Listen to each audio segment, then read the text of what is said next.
Remember the awkward moment when you were introduced to a group of Americans and after exchanging basic information, you're running out of things to say? Totally. With Chinese, it's easier to keep a conversation going, but when I'm introduced to a bunch of Americans, it's just really quick to have the conversation dry out. I know, and it happens even if people who are really outgoing. Like when I was rushing a sorority, and some people ask, "What's your favorite character on cereal boxes?" I mean, what question is that? I didn't grow up here. I realized I don't know what are the characters on cereal boxes. Yeah. So I just said, I like SpongeBob. Right.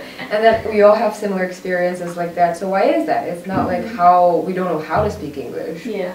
I don't think it's how we speak English, it's what we talk about. It's the key to carry on in a conversation. It seems that the mental connections are simply not there when we try to carry on a conversation with someone from a different cultural background than us.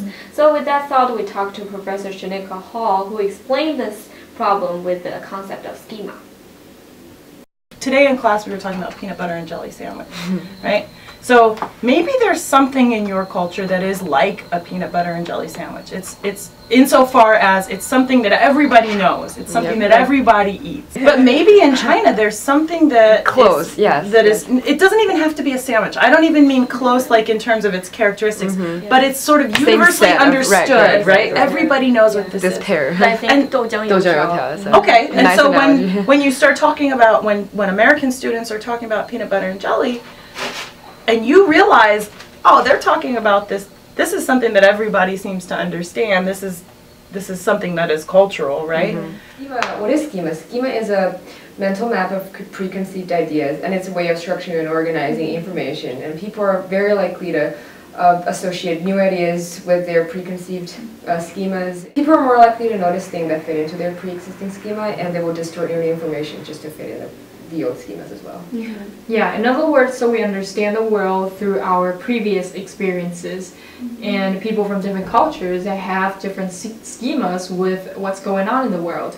Yeah, and sometimes the differences can be really subtle and really just detailed. For example, when I first came here, I had no idea what a peanut butter jelly sandwich means to an average American. I mean, peanut butter and jelly? How can those two go together? Right, you can tell me what those things are, but I will not associate with like cultural backgrounds. Right. Yeah, just like when we talk about 豆浆油条, 皮蛋烧肉粥, people from other cultures, we just have different meaning for different stuff. Yeah. But they're different stuff. That doesn't prevent us talking about the meanings. So next time when you're in a conversation with people from different backgrounds, think of it as a way to expand your schemas. Right, and that takes work, just like everyone enjoys telling a really funny joke, but not everyone enjoys explaining it to the people who don't get it. So it takes effort, but someone has to do it. Right. Yeah. Let's listen to how Professor Hall thinks about this expanding schema. Yeah. Schema are built through your experiences. And so on one hand, people have to be willing to be exposed, and on the other, it requires some work on the part of the person who's trying to be understood, right? Yeah. Building complex schema, I think, is better when it comes to understanding difference.